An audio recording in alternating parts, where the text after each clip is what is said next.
नमस्कार, मैं हूं आपके साथ मीनाक्षी रजत और आप देख रहे हैं विस्फोट, जहां हम आपको दिखाएंगे दुनिया में जंग के मैदान की हर अहम हलचल। तो शुरुआत करते हैं और आपको बताते हैं कि विस्फोट में आखिरकार आज क्या कुछ खास रहने वाला है। आज हम बात करेंगे मिडिल ईस्ट में जारी महासंग्राम की। अमेरिका और इजरायल ने जंग की शुरुआत में ही अयातुल्लाह अली खामनेई की हत्या कर दी और इसी के साथ ईरान की सेना ने बदले के लिए अभियान चला दिया। खबरों के मुताबिक खामनेई के बेटे मुस्तफा खामनेई को सुप्रीम लीडर बनाया जा सकता है, लेकिन अमेरिका ने इस पर ऐतराज जताना शुरू कर दिया है और ट्रंप ने साफ तौर पर मुस्तफा को सुप्रीम लीडर मानने से इनकार कर दिया है। अब माना यह जा रहा है कि अमेरिका का यह कदम ईरान के अंदरूनी मामलों में दखलंदाजी हो सकता है और यह दखलंदाजी ही है, जहां पर यह तय किया जा रहा है अमेरिका की तरफ से कि आखिरकार सर्वोच्च नेता कौन बनेगा, उस गद्दी पर, उस कुर्सी पर कौन बैठेगा।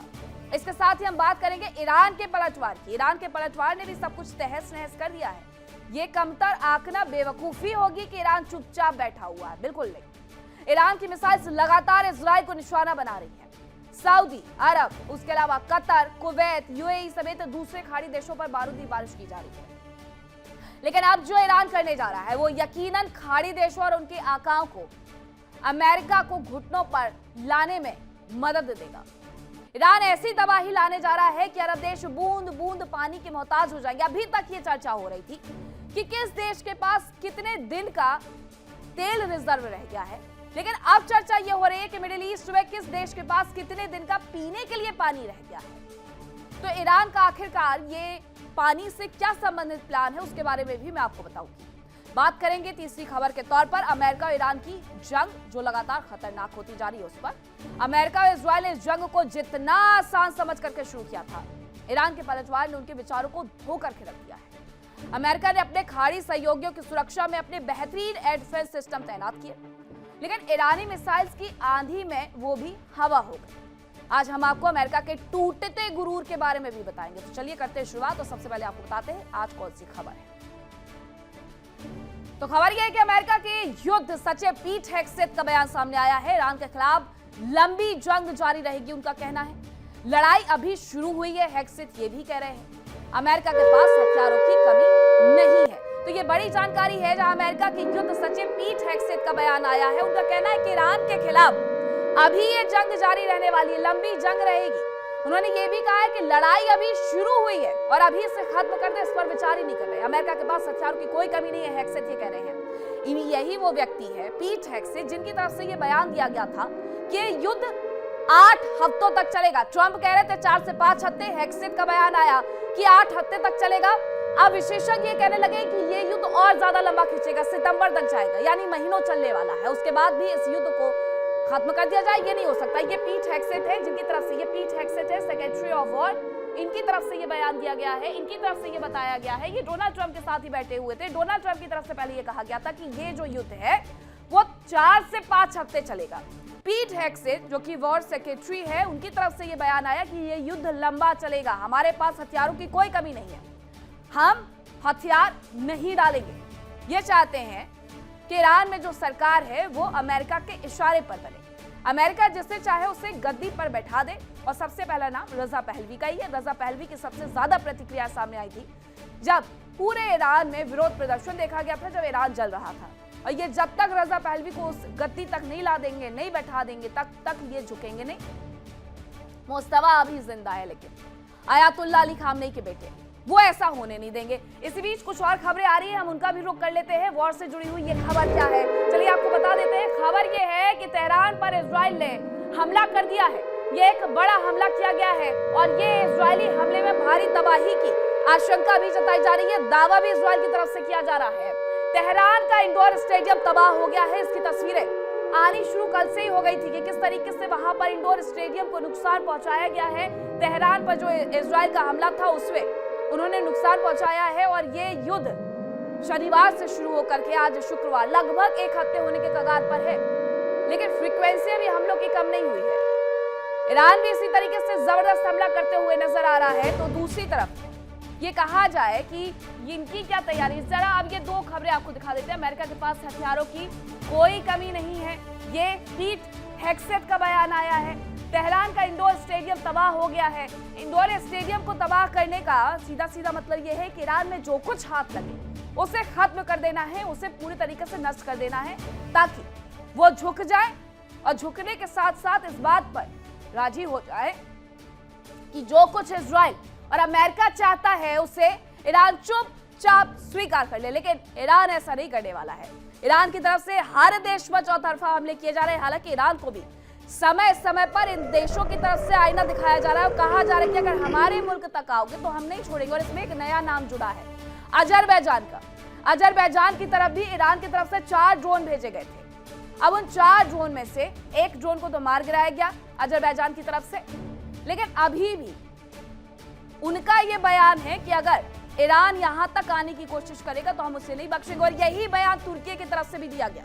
तुर्की ने भी यही कहा कि अगर उनकी मिसाइल्स हमारी तरफ आएंगी तो ये पूरा युद्ध यूरोप में भी फैलेगा और फिर हम भी नहीं रुकेंगे। ये वर्ल्ड वॉर 3 का ही शुरुआत ना हो जाए, इसकी आशंका इस युद्ध के साथ साथ दिन प्रतिदिन बढ़ते जा रही है। रिपोर्ट आपको दिखाते हैं और समझाते हैं कि अभी आज जब ये युद्ध 7वें दिन में प्रवेश किया है तो क्या कुछ हो रहा है।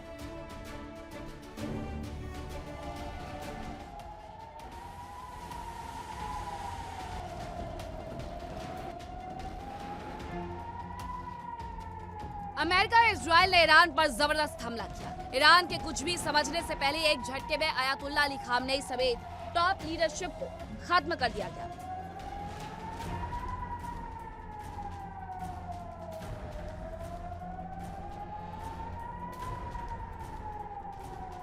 अमेरिका इजराइल लगातार ईरान के अलग अलग शहरों पर हमला कर रहे हैं। तबाही की खौफनाक तस्वीरें ईरान के कई शहरों से आ रही हैं, जिनमें लगातार तबाही का मंजर दिखाई दे रहा है।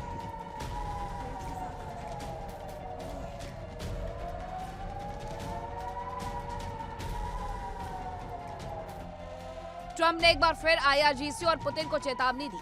उन्होंने कहा कि हथियार डालें, नहीं तो अंजाम बहुत बुरा होगा। उन्होंने साफ तौर पर कहा कि ईरान की सत्ता में आने वालों पर अमेरिका की नजर है। उन्होंने कहा कि ईरान को नई दिशा और बेहतर भविष्य देने में मदद करेंगे।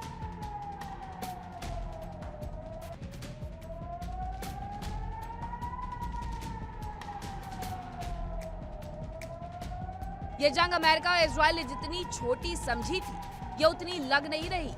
खामनेई की मौत के बाद ईरान बदले की आग में जल रहा है। ईरान की मिसाइल्स और ड्रोन लगातार मिडिल ईस्ट में मौजूद देशों को तबाह कर रहे हैं।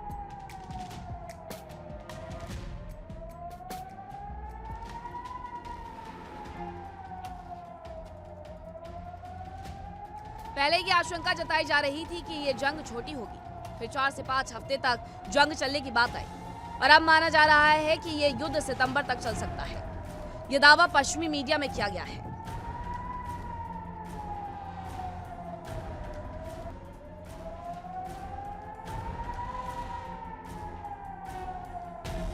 खबर है कि पेंटागन में हलचल तेज हो गई है। अमेरिकी सरकार ने अतिरिक्त सीक्रेट एजेंट्स की डिमांड की है। बताया जा रहा है कि सरकार ने करीब 100 दिन के लिए अतिरिक्त खुफिया कर्मचारियों की मांग की है।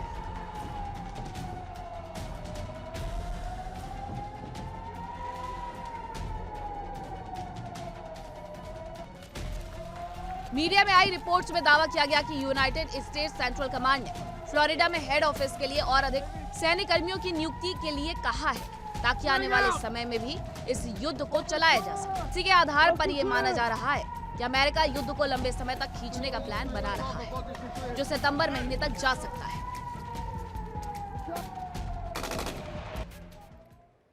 और दूसरी तरफ जंग पर ईरान ने बहुत बड़ा दावा कर दिया है। क्या दावा उनकी तरफ से किया गया है वो आपको बता देते हैं।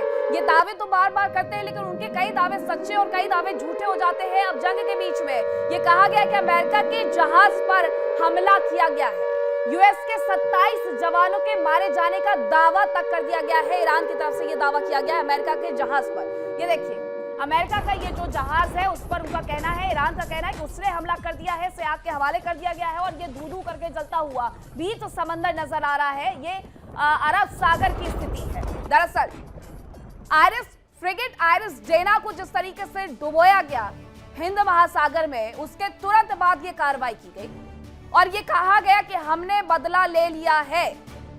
आइरिस डेना, जिस पर 180 जवान तैनात थे, जिनमें से 87 के शव प्राप्त किए जा चुके हैं। बहुत सारे लोग लापता हैं और उन्हें रिकवर करने की कोशिश भी की जा रही है। लेकिन हिंद महासागर में जो कुछ भी किया गया अमेरिका की तरफ से जिस तरीके से कार्रवाई की गई, उसके बाद ईरान पूरी तरीके से तिलमिलाया हुआ था और उसने बदले की कार्रवाई करते हुए अरब सागर में सीधे इनके एक टैंक को निशाना बनाया है।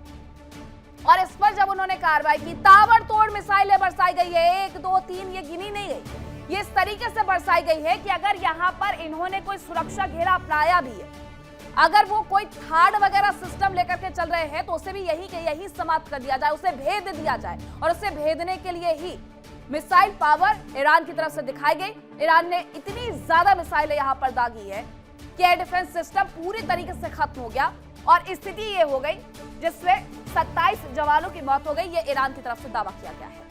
एक और खबर आ रही है, उससे भी आपको रूबरू करवाती हूँ कि आखिरकार किस तरीके से अब जो स्थिति है वो और ज्यादा भयंकर होती जा रही है। ईरान का इजराइल पर एक और अटैक देखने को मिला है। ईरान इजराइल पर भी भयंकर अटैक कर रहा है। तेल अवीव पर ईरान ने ये मिसाइल अटैक कर दिया है। तो तेल अवीव पर ये नुकसान पहुंचाया गया है, हवा में ही मिसाइल से विस्फोट कर दिया गया है। और कई ऐसे बताया जा रहा है कि कई ऐसी मिसाइल से जो अब निशाना बनाते हुए तेल अवीव को नजर आ रही है। ये दो खबरें आ रही है कि किस तरीके से ईरान अपनी ताकत दिखाते हुए दुनिया को नजर आ रहा है। वो ये बता रहा है कि उसने क्या कुछ तैयारी की। अब जरा ये तस्वीरें देखिए, ये झिलमिलाती हुई, अगर आप समझे कि कुछ लाइट से, तो ऐसा नहीं है। ये ईरान ने जो इजराइल पर अटैक किया है ये उसकी वानगी है। ये एक साथ आती हुई मिसाइल, जिन्हें हम सौर मिसाइल भी कह सकते हैं, जैसे सौर ड्रोन होते हैं, उसी तरीके से ये मिसाइल एक साथ आ रही है और ये तेल अवीव को निशाना बनाती है और वहां पर भयंकर तबाही लाती है। ये आसमान की तस्वीरें हैं। इनमें अगर आप गिनने बैठेंगे कि कितनी मिसाइल्स भेजी गई थी तो गिनती खत्म हो जाएगी, लेकिन उनकी संख्या खत्म नहीं होगी। इजराइल का सबसे बड़ा डर ईरान का मिसाइल पावर होना ही है। इजराइल लगातार चीख करके अमेरिका से ये कहता रहा, टेबल टॉक पर बातचीत सिर्फ परमाणु को लेकर के नहीं है, मिसाइल्स को लेकर के भी करिए। और वो भी तब कह रहा था जब इजराइल इस टेबल टॉक पर दूर दूर तक नहीं था।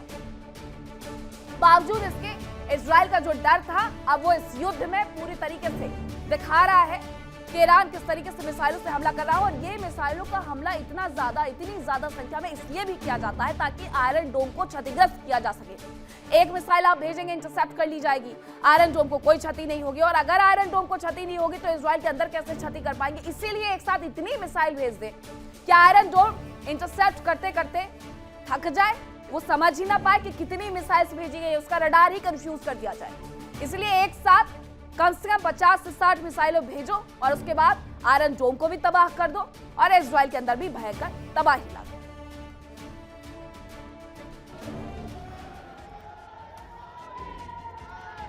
अमेरिका इजराइल का मकसद ईरान को पूरी तरह से पंगु बना देना है। वहां से इस्लामिक शासन को खत्म करना चाहते हैं। अमेरिका इजराइल का उद्देश्य ईरान में तख्ता पलट है।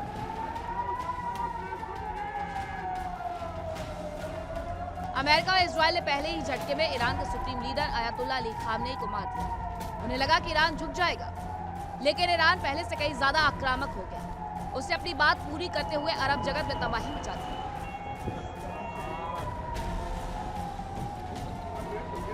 ईरान में सुप्रीम लीडर की तलाश की जा रही है। इस रेस में अयातुल्लाह अली खामनेई के बेटे मुस्तफा खामनेई का नाम बहुत आगे है, लेकिन अमेरिका को यह नाम मंजूर नहीं है।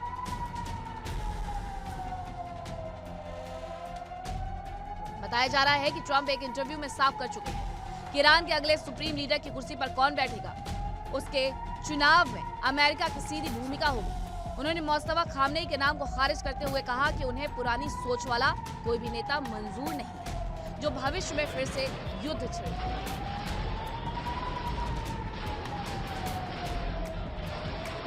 बताया जा रहा है कि अब अमेरिका कुर्दों को हथियार और मदद देकर ईरान को अस्थिर कर सकता है। खबरों के अनुसार राष्ट्रपति ट्रंप ने कुर्द नेताओं बरजानी और तलाबानी के परिवार से बात की। ये दोनों ही नेता लंबे समय तक कुर्दों का नेतृत्व कर चुके हैं।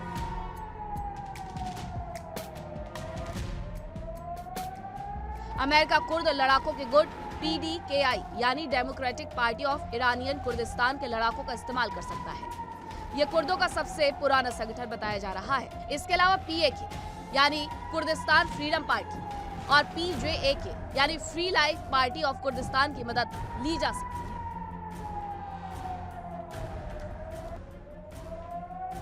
ईरान के अलावा तुर्की, सीरिया और इराक में कुर्द लोग रहते हैं। ये पहाड़ों पर बसे हैं। इनकी आबादी करीब 3 से 3.5 करोड़ है। ईरान में भी कुर्द लोग करीब 10% हैं।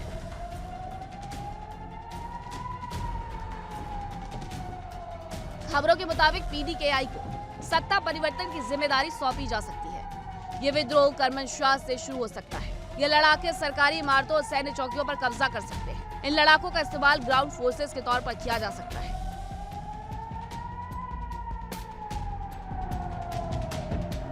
अमेरिका, इजराइल एक और ईरान के अहम ठिकानों पर बमबारी कर रहे हैं। साथ ही इनकी योजना ईरान को आंतरिक रूप से अस्थिर करने की है, ताकि सेना को एक साथ 2 मोर्चों पर जंग लड़नी पड़े।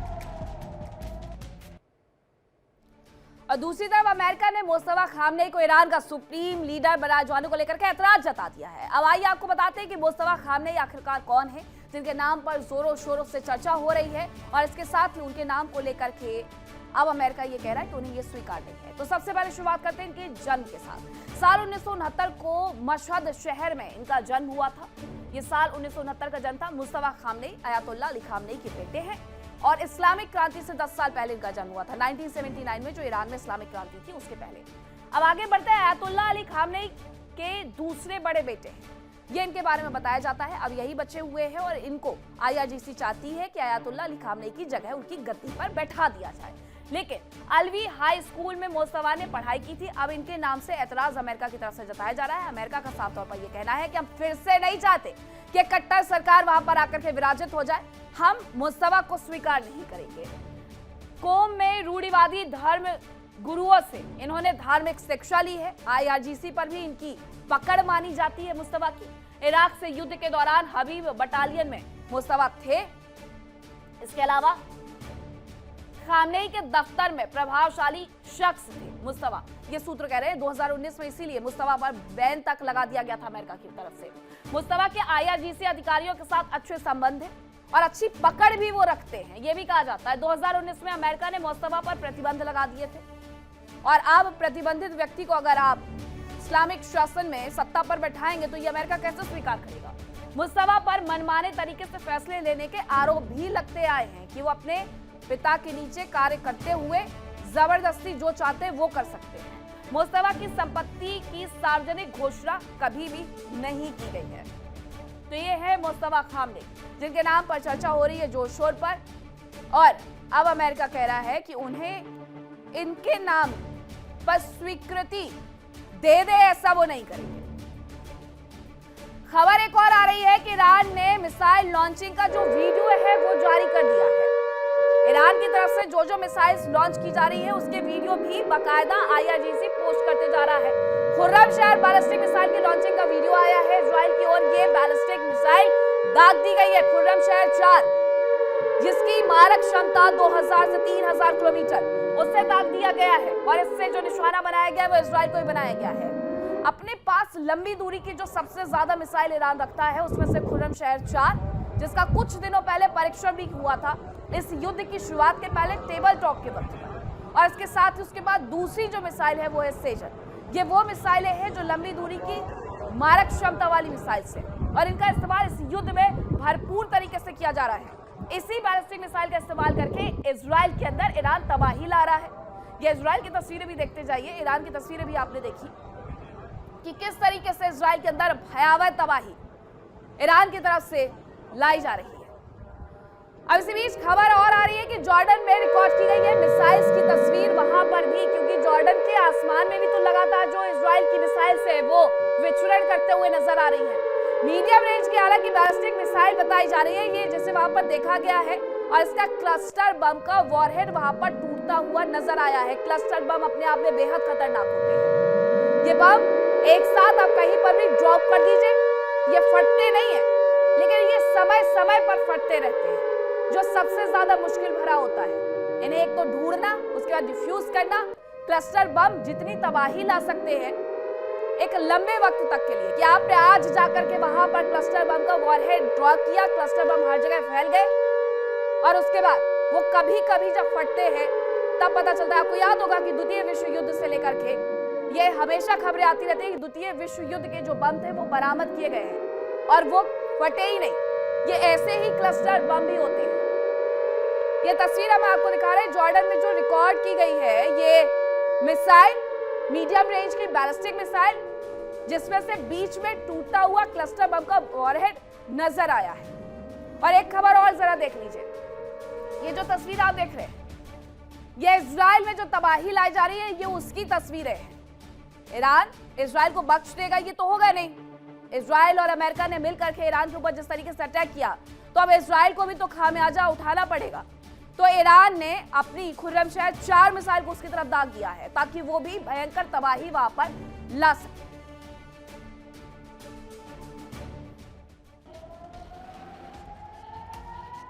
ट्रंप के मुताबिक वो ईरान को फिर से किसी पुराने ढर्रे वाले या कट्टरपंथी नेता के हाथ में नहीं जाने देंगे। ये लड़ाई अब सिर्फ बम और बारूद की नहीं रह गई, बल्कि अब ये ईरान के भविष्य और उसकी सत्ता पर कब्जे की जंग बन चुकी है।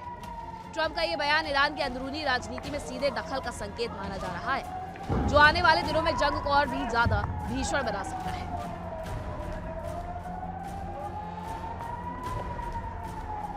मोस्तफा का जन्म 1969 में मशहद में हुआ था। वो अयातुल्लाह अली खामनेई के बेटे हैं। उनके पास धार्मिक ज्ञान भी है। साथ ही IRGC में उनकी खासा पकड़ मानी जाती है। 2019 में अमेरिका ने मोस्तफा पर प्रतिबंध लगाए थे। अमेरिका का आरोप था कि अली खामनेई ने अपनी कुछ शक्तियां अपने बेटे को सौंप दी थी और वो बिना किसी सार्वजनिक जवाबदेही के आधिकारिक रूप से फैसले लेने लगे थे।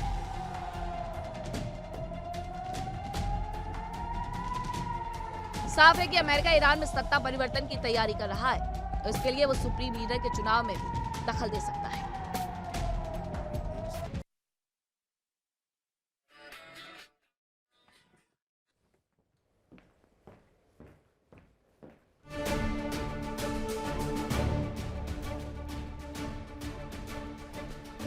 अब एक और खबर आपको बता दें, दुबई में ईरान का मिसाइल अटैक देखने को मिला है, जहां बैलिस्टिक मिसाइल ने ब्लास्ट की तस्वीर सामने आई है। दुबई में ईरानी मिसाइल में ये भीषण ब्लास्ट हुआ है, ये जानकारी आ रही है। दुबई में ईरान का ये मिसाइल अटैक देखने को मिला है। दुबई में हर जगह ईरान की तरफ से मिसाइल भी भेजे जा रही है, ड्रोन भी भेजे जा रही है। इसमें बताया जा रहा है कि बैलिस्टिक मिसाइल में जो ब्लास्ट हुआ है, उसकी तस्वीर दरअसल कैमरे में कैद की गई है और ये मिसाइल भेजी भी इन्हीं की तरफ से गई थी, यानी ईरान की तरफ से दुबई भेजी गई थी। लेकिन ये अपने आप में ही यहाँ ब्लास्ट हो जाती है। बैलिस्टिक मिसाइल ये बताई जा रही है जो कि यहाँ पर ब्लास्ट हो जाती है।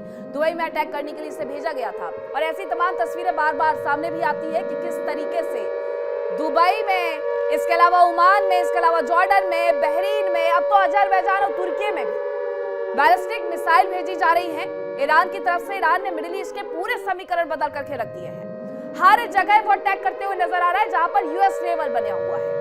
यूएस बेस पर वो हमले कर रहा है। यूएस बेस पर वो हमले करके सीधे सीधे तौर पर इन देशों पर दबाव बना रहा है और इन देशों पर वो दबाव बना करके ये करने की कोशिश कर रहा है कि ये इजराइल और अमेरिका को कहें बैकआउट करो, पीछे हट जाओ। अब एक और जानकारी है कि इजराइल पर ईरान के मिसाइल अटैक से जुड़ी हुई तेल अवीव समेत कई शहरों पर लगातार हमले जारी है और यहाँ पर हाल ये हो गए हैं तेल अवीव से लेकर के यरूशलेम तक कि आयरन डोम ने काम करना बंद कर दिया है। ईरान के हमलों से इजराइल में भारी तबाही हुई है। इजराइल दम भरता है आयरन डोम का, थाड़ का, जो उसे अमेरिका से मिले हैं, आयरन डोम जो खुद बनाता है, लेकिन अब उसे भी तबाह किया जा रहा है क्योंकि एक के बाद एक मिसाइल वहां पर भेजी जा रही है। ये दो जानकारियां ये बताती है कि अगर किसी ने ईरान को कमतर आंका था तो उसने बहुत बड़ी गलती की थी, क्योंकि ईरान की तैयारी हथियारों के मामले में तो पूरी थी। हाँ, एक सही स्ट्रेटजी पर वो काम करते हुए नजर नहीं आ रहा है, क्योंकि वो मिडिल ईस्ट में बाकी देशों के साथ जिस तरीके से अपने संबंधों को बिगाड़ रहा है, उसे बनाने में वक्त लग जाएगा। आपने यूएस आर्मी बेस पर निशाने साधे, हर देश ये समझता है कि ठीक है, नाराजगी है, लेकिन आपने अन्य देशों में उन जगहों पर निशाने साधने शुरू कर दिए जहां पर लोग रहते हैं। तो ऐसे में ये देश भी इन्हें माफ नहीं करेंगे ईरान को। अब ईरान और क्या कुछ कर रहा है आगे, आप देखिए।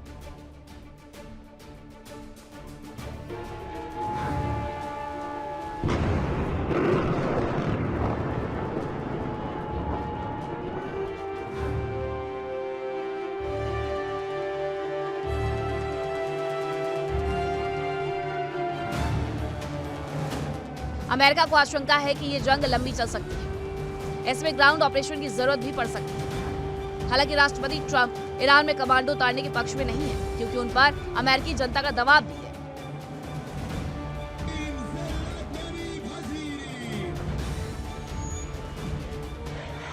माना जा रहा है कि अमेरिका ईरान में लीबिया वाला फॉर्मूला अपना सकता है, यानी ईरान में कुर्दों का इस्तेमाल किया जा सकता है। पहले उम्मीद थी कि अमेरिकी कमांडो ऑपरेशन करेंगे और कुर्द लड़ाके उनके गाइड के रूप में काम करेंगे। ईरान ने चेतावनी दी थी कि अगर एक भी मिसाइल दागी गई तो इजराइल तबाह कर दिया जाएगा। जंग में फिलहाल ईरान अपनी बात को पूरा भी कर रहा है। इजराइल पर ईरान के ड्रोन और मिसाइलें जबरदस्त तबाही मचा रही हैं। इस बीच खबर है कि ईरान ने इजराइल पर क्लस्टर बम का इस्तेमाल किया। इसे ईरान के जंग लड़ने के तरीके से बड़ा बदलाव माना जा रहा है। इजराइल के अधिकारियों का कहना है कि ईरान ने क्लस्टर बम वाली बैलिस्टिक मिसाइल्स इजराइल पर दागी है। ये पहला मौका है जब जंग में ऐसे हथियारों का इस्तेमाल किया गया। दरअसल क्लस्टर बम मॉडर्न विस्फोटक हथियारों में सबसे विवादित हथियार माना जाता है। इनकी खासियत होती है कि क्लस्टर बम एक बार में ही दर्जन छोटे बमों को बड़े इलाके में फैला सकते हैं। इजराइल के अधिकारियों का कहना है कि कुछ ईरानी क्लस्टर बम मिसाइल वॉरहेड हवा में छोड़ सकते हैं। ये कई किलोमीटर तक खतरनाक टुकड़ों में तब्दील होकर फैल सकते हैं। एक्सपर्ट्स ने चेतावनी दी कि इन हथियारों से जंग का माहौल बदल सकता है। ये एक जगह विस्फोट करने की बजाय बड़े इलाके में फैल सकते हैं। इससे आम लोगों के जीवन पर खतरा बढ़ जाता है। बताया जा रहा है कि ये बम लंबे वक्त तक फटते नहीं हैं, लेकिन ये बेहद खतरनाक है। हालांकि सवाल ये है कि ये सिर्फ सैन्य खतरा नहीं, बल्कि ईरान ने ये काबिलियत कैसे विकसित की। इजराइल ने इसे लेकर रूस और चीन पर सवाल उठाए। बताया जा रहा है कि ईरान की एक मिसाइल का वॉरहेड जमीन पर गिरने से करीब 4 से 7 किलोमीटर पहले ही फट गया, जिससे करीब 20 छोटे छोटे बम बिखर गए। ये सभी जमीन पर 5 से 8 किलोमीटर के दायरे में फैल गए। एक बम तेल अवीव के दक्षिण के अजोर शहर में एक घर पर गिरा। इस टक्कर से बिल्डिंग को नुकसान पहुंचा। इसके अलावा क्लस्टर बम ले जा रही ईरान की बैलिस्टिक मिसाइल तेल अवीव के पास गिरी। इससे कम से कम 12 लोग घायल हो गए। खबरों के मुताबिक अब तक ईरान के हमलों में इजराइल में कम से कम 11 लोग मारे गए। इनमें 11,000 लोग घायल हैं। इजराइल का कहना है कि क्लस्टर वॉरहेड्स के इस्तेमाल से ऑपरेशनल तौर पर चुनौती आई है। ये हथियार शहरी इलाकों के लिए खतरा बने हुए हैं। इन्हें रोकना मुश्किल है।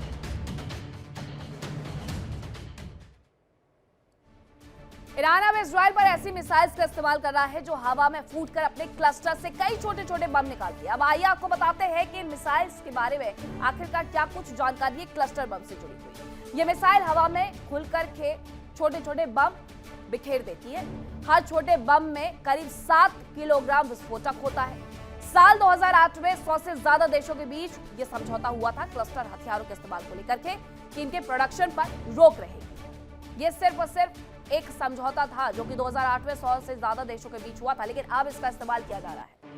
यूएस, इजराइल और ईरान इस समझौते में हालांकि शामिल नहीं थे और ये इस्तेमाल हालांकि यहाँ पर ईरान की तरफ से किया जा रहा है।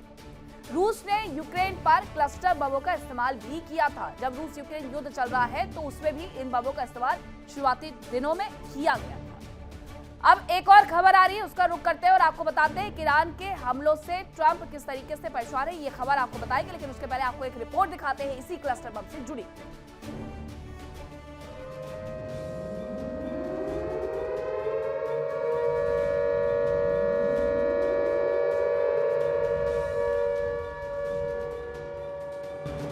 ईरान ने मिडिल ईस्ट में जबरदस्त तबाही मचाई। अमेरिकी सैन्य बेस के अलावा रिहायशी इलाकों, पर्यटक स्थलों को निशाना बनाया। ईरान की इस कार्रवाई ने कई देशों को उसका दुश्मन बना दिया है। उसके दुश्मनों की फेहरिस्त में एक और नया नाम शामिल हो गया है और वो है अजरबैजान। दरअसल अजरबैजान के रक्षा मंत्रालय का दावा है कि ईरान ने नक्शिवान की ओर 4 ड्रोन भेजे थे, जिनमें से एक को सेना ने निष्क्रिय कर दिया, जबकि अन्य ने नागरिक सुविधाओं को निशाना बनाया।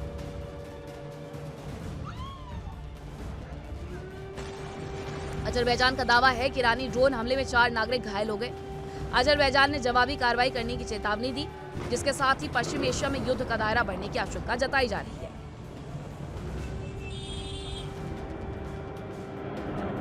हालांकि ईरान ने अजरबैजान की ओर ड्रोन भेजने से इनकार कर दिया। ईरान ने बार बार युद्ध में तेल और गैस के ठिकानों और नागरिक ठिकानों को निशाना बनाने से इनकार कर दिया है।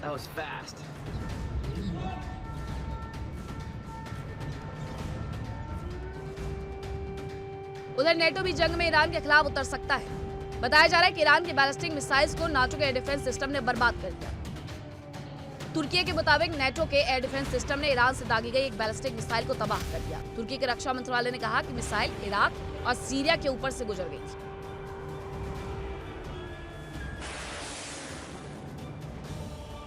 पहले उसे पूर्वी भूमध्य सागर में तैनात नेटो एयर और मिसाइल डिफेंस सिस्टम ने मार गिराया। तुर्की के अधिकारियों का दावा है कि मिसाइल का मलबा तुर्की के हाटे प्रांत में गिरा। तुर्की का कहना है कि इस बारे में नेटो देशों से बातचीत के बाद कुछ एक्शन लेंगे।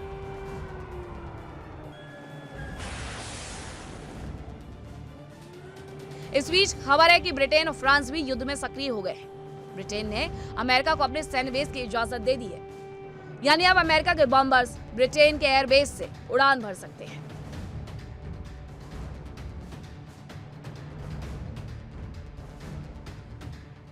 इसके अलावा ब्रिटेन ने साइप्रस की सुरक्षा में डिस्ट्रॉयर HMS ड्रैगन को तैनात किया।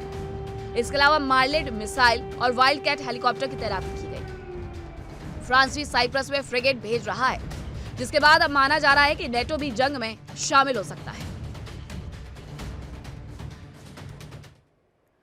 और ईरान के हमलों से ट्रंप परेशान नजर आ रहे हैं। हमले रोकने के लिए नए हथियारों की तैनाती की जा रही है। हथियारों का स्टॉक लगातार अमेरिकी सेना की तरफ से बढ़ाया जा रहा है और यह भी बताया जा रहा है कि अमेरिका की तरफ से, डोनाल्ड ट्रंप की तरफ से यह कहा गया है कि उन्हें वॉर लड़ने वाले अब अधिकारी भी चाहिए। वो बताएं कि किस तरीके से रणनीति बनाना है, आगे बढ़ना है। लेकिन इन सब के बीच में हमले रोकने के लिए, हमले करने के लिए नए हथियारों को मंगाया जा रहा है। हथियारों का स्टॉक बढ़ाया जा रहा है अमेरिकी सेना की तरफ से, यानी ये युद्ध लंबा खिंचने वाला है।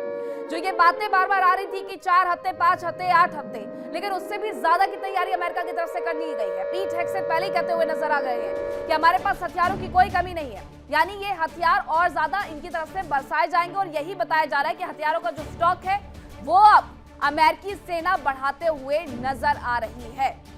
और इसके साथ तैयारी ये भी की जा रही है कि अगर आवश्यकता पड़ी तो आने वाले वक्त में कुछ और अधिकारियों को भी भर्ती किया जाएगा। उन अधिकारियों को इस वॉर डिपार्टमेंट में भेजा जाएगा। ये भी तैयारी अमेरिका की तरफ से की जा रही है। सब अमेरिका साफ कह चुका है कि ईरान हमसे बातचीत करना चाहता है। ईरान हमेशा बाहर आकर के ये बता रहा है कि अमेरिका झूठ बोल रहा है। बातचीत जब होनी थी तब हुई नहीं, तब बातचीत किस बात की? अब्बास अरागची तक सामने आया। अब्बास अरागची की तरफ से ये बताया गया कि हम चौथे दौर की जो बातचीत लंबित थी उसमें हम ये तय करने वाले थे कि हम अपने न्यूक्लियर प्रोग्राम को त्याग देंगे, लेकिन अमेरिका हमें उसके साथ साथ एक विकल्प भी देगा। लेकिन अमेरिका की तरफ से चौथे दौर की बातचीत में प्रवेश करने से पहले ही इजराइल के साथ मिलकर हम पर हमला कर दिया जाता है, तो अब हम भी उचित कार्रवाई कर रहे हैं।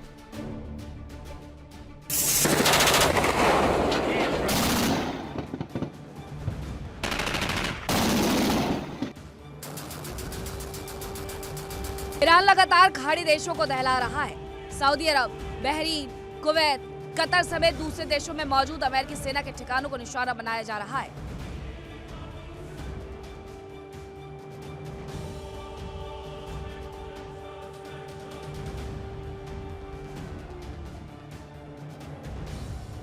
ईरान की मिसाइल्स इन देशों के तेल ठिकानों, दूतावासों को भी तबाह कर रही हैं।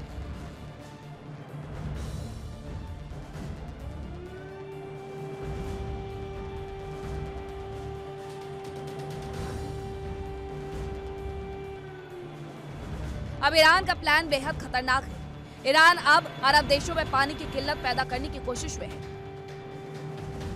ईरान की मिसाइल्स के निशाने पर अब अरब देशों में मौजूद डिसैलिनेशन प्लांट्स आ गए हैं। ये वो प्लांट्स हैं जो समंदर के खारे पानी को पीने लायक मीठे पानी में बदलते हैं।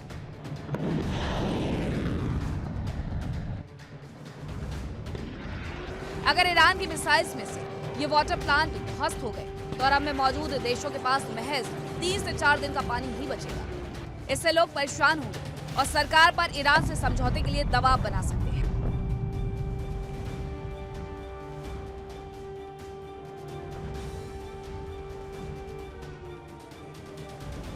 ईरान के हमलों से इसके संकेत भी मिल रहे हैं। बताया जा रहा है कि ईरान ने यूएई के फुजैरा पावर स्टेशन पर हमला किया, जो सबसे बड़े डिसैलिनेशन प्लांट्स में से एक को बिजली की सप्लाई करता है।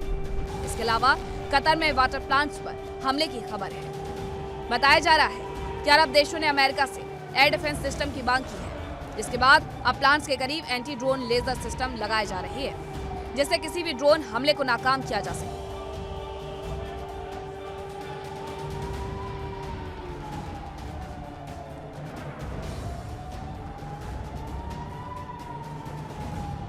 हालांकि अगर डिसैलिनेशन प्लांट्स को बचा भी लिया गया तो भी अरब में तबाही की आशंका से इनकार नहीं किया जा सकता।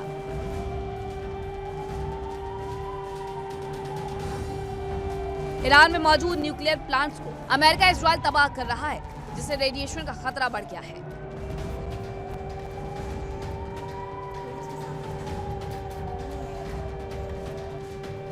ये रेडिएशन पानी के जरिए फारस की खाड़ी तक पहुंच सकता है और इसी पानी के इस्तेमाल डिसैलिनेशन प्लांट्स में किया जाता है, यानी खाड़ी देशों में इंसानी जिंदगी पर गंभीर खतरा बना हुआ है।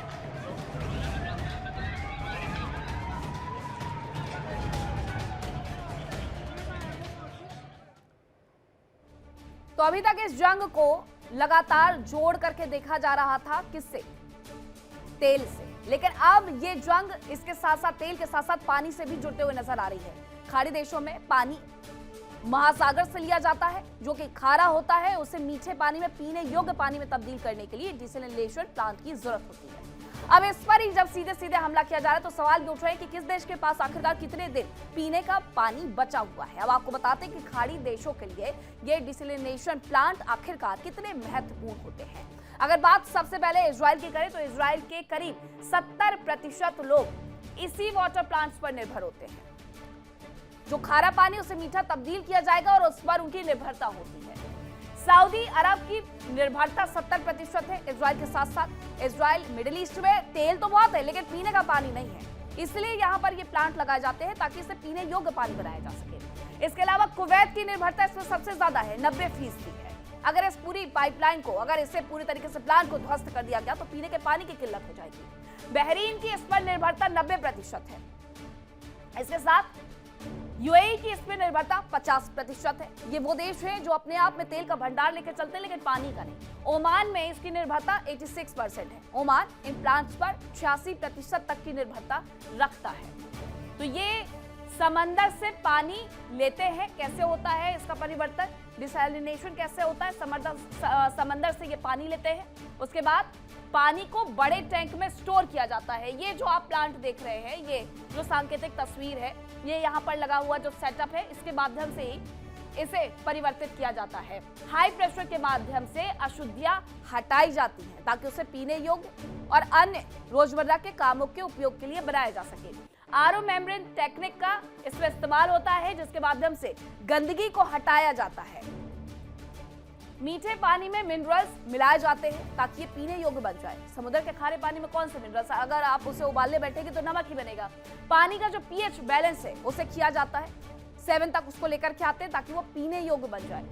क्लोरीन और यूवी रेज से इसका शुद्धिकरण किया जाता है। एक लंबी प्रक्रिया यानी कि होती है एक पानी को पीने योग्य पानी में सिर्फ तब्दील करने के लिए। घरों में पीने वाले पानी की सप्लाई इसके साथ ही यहाँ पर होती है जब वो पूरी तरीके से डिसैलिनेशन वहां पर उसका हो जाता है।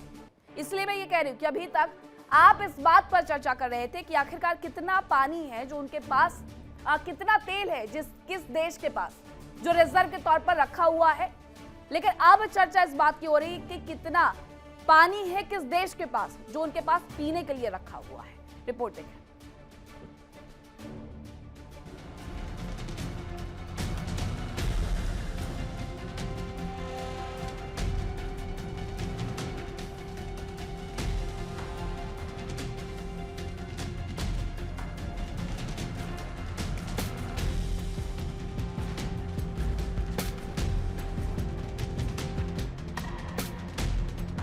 ईरान पर हमले से पहले अमेरिका ने लंबी चौड़ी तैयारी की। समंदर में सेना तैनात की, एयरक्राफ्ट कैरियर, फ्रिगेट और डिस्ट्रॉयर तैनात किए।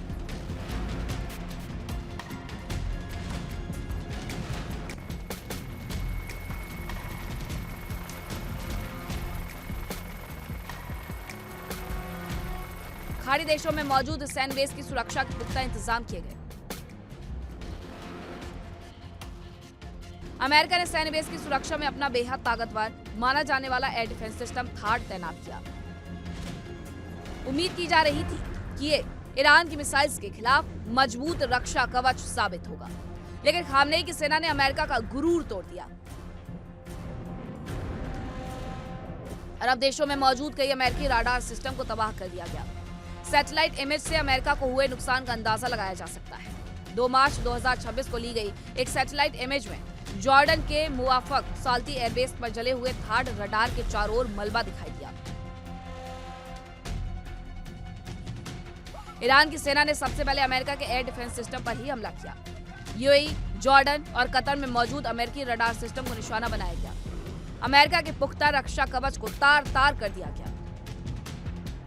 सैटेलाइट तस्वीरों में दावा किया जा रहा है कि जॉर्डन के मुआफक साल्टी एयरबेस पर तैनात एक अमेरिकी थार्ड मिसाइल बैटरी के रडार सिस्टम को शुरुआती हमलों के दौरान ही निशाना बनाया गया था। दावा किया जा रहा है कि थार्ड मिसाइल बैटरी को नष्ट कर दिया गया है। यह हमला ऐसे समय हुआ जब अमेरिका और इजराइल द्वारा ईरान के खिलाफ शुरू किए गए एक व्यापक हवाई अभियान के जवाब में तेहरान ने पूरे क्षेत्र में अमेरिकी सैन्य प्रतिष्ठानों को निशाना बनाना शुरू किया था। विशेषज्ञों के मुताबिक ये संकेत है कि रडार सिस्टम को सटीक रूप से निशाना बनाने के लिए एक से अधिक मिसाइल्स का इस्तेमाल किया गया होगा। जिस रडार को निशाना बनाया गया वो थर्ड मिसाइल डिफेंस सिस्टम का AN/TPY-2 ट्रांसपोर्टेबल रडार है, जिसे अमेरिकी रक्षा कंपनी रेथियन बनाती है।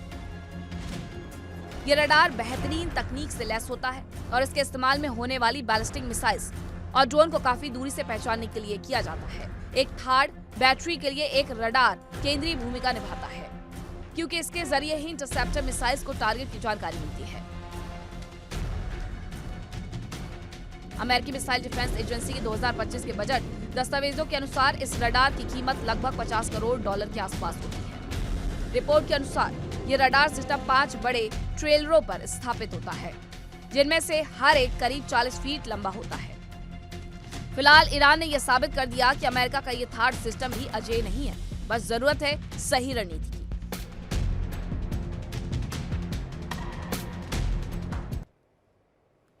और इसी बीच युद्ध से जुड़ी हुई एक और खबर आ रही है। खबर यह है कि अमेरिका और इजराइल का एक और बड़ा हमला देखने को मिला है, जो कि तेहरान में देखने को मिला है। तो ये बड़ी जानकारी आ रही है। अमेरिका और इजराइल का एक बड़ा हमला तेहरान में, ईरान की राजधानी में देखने को मिला है। दोनों ही मिलकर के पावरफुल अटैक कर रहे हैं। ऐसे में तेहरान में एयर स्ट्राइक से भारी तबाही मचा दी गई है। दोनों देशों ने मिलकर इमाम अली ऑफिसर्स एकेडमी पर यह बमबारी की गई है। इसके पहले हमने आपको ये भी बताया था कि किस तरीके से वहां पर स्टेडियम को निशाना बनाया गया है। अब इमाम अली ऑफिसर्स एकेडमी को भी निशाना बना दिया गया है। युद्ध से जुड़ी हुई तस्वीरें भी हम आपको दिखा देते हैं कि अब आलम यह हो गया है कि हर तरफ लाइट पूरी तरीके से बुझी हुई नजर आ रही है, क्योंकि पावर प्लांट्स पर भी ये हमले हो रहे हैं। हर जगह हमला करके सीधे तौर पर ईरान को घुटनों पर लाने का प्रयास अमेरिका और इजराइल की तरफ से किया जा रहा है। अमेरिका और इजराइल की तरफ से तेहरान में एक बड़ा हमला किया गया है। एक एकेडमी पर, ऑफिसर्स एकेडमी पर यह हमला कर दिया गया है, लेकिन बावजूद इसके ईरान को कोई फर्क नहीं पड़ता। ईरान का कहना है कि हमारी तैयारी भी पूरी है और हम इसी तरीके से जवाब देते रहेंगे जिस तरीके से हमने शुरुआत की है। तो ये बड़ी जानकारी आ रही है कि इमाम अली ऑफिसर्स एकेडमी पर बमबारी की गई है। इसके अलावा तेहरान में ही एक स्टेडियम को भी निशाना बनाया गया, इंडोर स्टेडियम को निशाना बनाया गया है। तेहरान में ये एयर स्ट्राइक हुई है, जिसके बाद भारी बमबारी की गई और नुकसान में ऑफिसर्स एकेडमी को पूरी तरीके से ध्वस्त कर दिया गया है।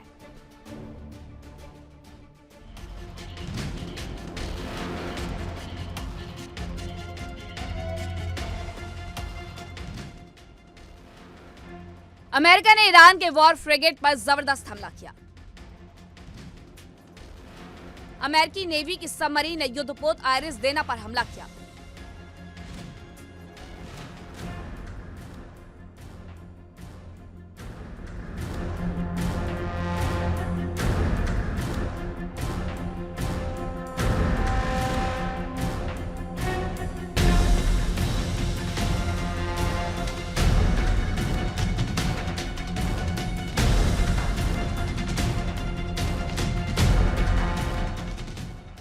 अमेरिकी पनडुब्बी से दागे गए मार्क 48 हेवीवेट टॉर्पीडो ने ईरान की आधुनिक मौज श्रेणी के फ्रिगेट आयरिस डेना को निशाना बनाकर नष्ट कर दिया। यह हमला हिंद महासागर में हुआ, जिसमें ईरानी नौसेना के 80 से अधिक नाविकों की मौत हो गई और जहाज समुद्र की गहराई में समा गया।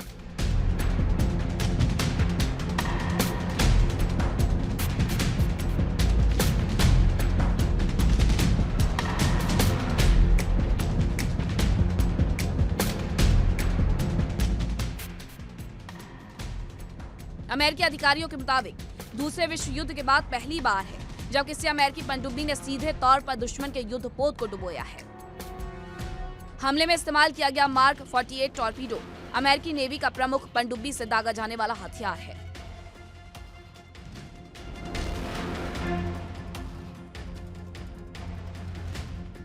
ये भारी टॉर्पीडो अत्याधुनिक सेंसर और गाइडेड सिस्टम से लैस होता है जो दुश्मन के जहाज या पनडुब्बी को गहराई में भी सटीकता से निशाना बना सकता है। इस घटना ने मध्य पूर्व में बढ़ते सैन्य तनाव को और गंभीर बना दिया है।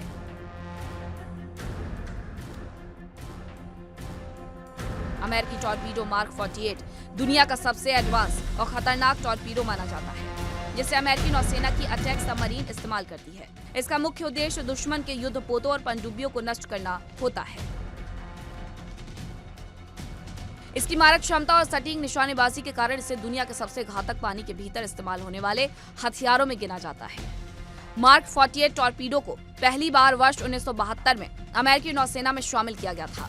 इसके बाद समय समय पर इसमें कई सुधार किए गए। इनकी वजह से ये टॉर्पीडो आज भी अत्याधुनिक समुद्री हथियारों में शामिल है। ये टॉर्पीडो लगभग 1700 किलोग्राम वजन का होता है। इसमें उच्च विस्फोटक वॉरहेड लगा होता है जो बड़े से बड़े युद्धपोत को गंभीर रूप से नुकसान पहुंचाने या डुबोने की क्षमता रखता है। इसकी विस्फोटक शक्ति इतनी अधिक होती है कि ये भारी नौसैनिक जहाजों की संरचना को भी तोड़ सकता है। इसी वजह से इसे आधुनिक नौसैनिक युद्ध का बेहद घातक हथियार माना जाता है। अमेरिका और इजराइल की तरफ से हमले लगातार जारी है। ऐसे में कुछ और हमलों की जानकारी भी मिल रही है।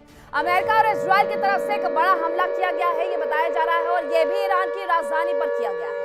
अमेरिका और इजराइल मिलकर के इस युद्ध को आगे बढ़ा रहे हैं। ऐसे में मिलकर के ये हथियार साझा करते हुए ईरान पर भी हमला कर रहे हैं। ईरान की राजधानी तेहरान पर उनकी तरफ से एक बड़ा अटैक किया गया है और इसमें ब्लास्ट के बाद धुएं का गुबार उठता हुआ देखा गया है। ये तस्वीरें हैं। ये तेहरान में कहीं और भी हमला कर दिया गया है। तेहरान में ही किसी जगह पर हमला किया गया है जिसमें ये बताया गया है कि धुएं का गुबार, आप देखिए जरा किस तरीके से ये धुएं का गुबार यहाँ पर उठता हुआ नोटिस किया गया है। और इसके साथ ही जो लोग यहाँ पर मौजूद थे, जो गाड़ियां यहाँ पर मौजूद थी, वो कुछ वक्त के लिए थम जाती हैं और इसकी वजह से एक लंबा ट्रैफिक जैम जैसी स्थिति बन जाती है। यहाँ पर लोग भागते हुए नजर आते हैं। हालांकि ये आलम, ये तस्वीरें हर तरफ से तेहरान से निकल करके सामने आ रही है, लेकिन हर दिन जो विस्फोट हो रहे हैं अभी तक लोग उसके आदी नहीं हुए, क्योंकि ये ईरान है, ये रशिया या यूक्रेन नहीं है जहां एक लंबे समय से वॉर चल रही है और लोगों को इसकी आदत लग गई है। लेकिन तेहरान में जब ये बड़ा अटैक हुआ है, बड़ा ब्लास्ट हुआ है, जिसके बाद धुएं का गुबार नोटिस किया गया है, तो उसके बाद सड़कों पर किस तरीके से स्थिति बन गई है जरा वो भी देखिए। सड़कों पर लोग पैनिक हुए, गाड़ियों को तुरंत ब्रेक लगाया, गाड़ियों को वहीं रोक दिया गया और इसके साथ ही लोग खुद अपनी जान बचाने के लिए भागने पर आमादा हो गए हैं। ऐसा नहीं है कि तेहरान की तरफ से अटैक नहीं किए जा रहे, तेहरान भी मुंह तोड़ जवाब दे रहा है, लेकिन तेहरान को इसके साथ साथ एक बड़ी कीमत चुकानी पड़ रही है। तस्वीरें जरा और दिखा देते हैं आपको कि ये युद्ध 7वें दिन में प्रवेश करने के साथ साथ किस तरीके से और ज्यादा आगे निकल गया है।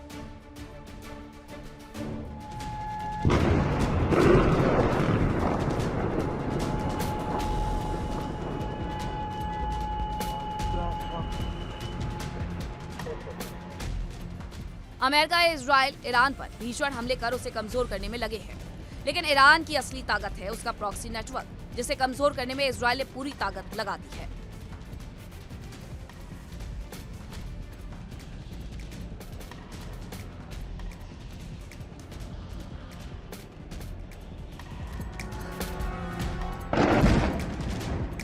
इजराइल की सेना लेबनान में लगातार बमबारी कर रही है।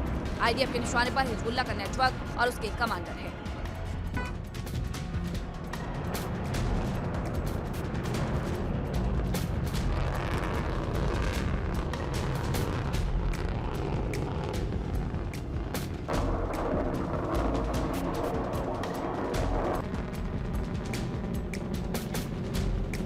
इजराइल ने एक बार फिर लेबनान की राजधानी बेरूत में भीषण स्ट्राइक की।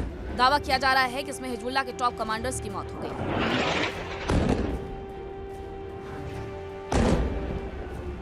इजराइल की सेना के हमले में हिजबुल्लाह का टॉप कमांडर जैद अली जुमा मारा गया।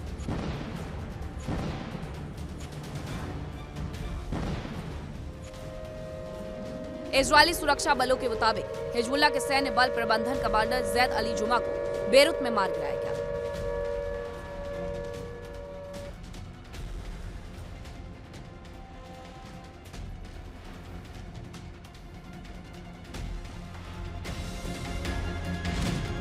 जैद अली जुमा दक्षिणी लेबनान में हिजबुल्लाह के तोपखाने के प्रमुख के रूप में काम कर रहा था और लेबनान से इजराइल की ओर हजारों रॉकेट, मिसाइल और यूएवी दागने के लिए जिम्मेदार था। बताया जा रहा है कि उसने 2015 में माउंट डोब में हुए टैंक रोधी मिसाइल हमले का भी नेतृत्व किया था, जिसमें एक आईडीएफ अधिकारी और एक नौसैनिक की मौत हो गई थी।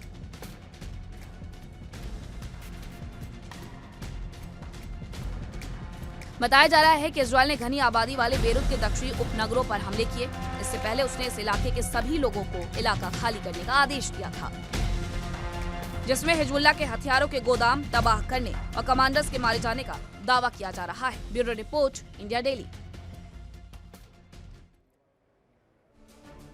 और विस्फोट में आज के लिए इतना ही। कल फिर होगी मुलाकात कुछ नई खबरों के साथ। फिलहाल वक्त एक छोटे से ब्रेक का है। देखिए इंडिया डेली 24/7 अब आपके स्मार्ट टीवी पर। इंडिया डेली मौजूद है सभी डिजिटल प्लेटफॉर्म पर लाइव और लगातार। इंडिया डेली 24/7 हर दिन राष्ट्र को समर्पित।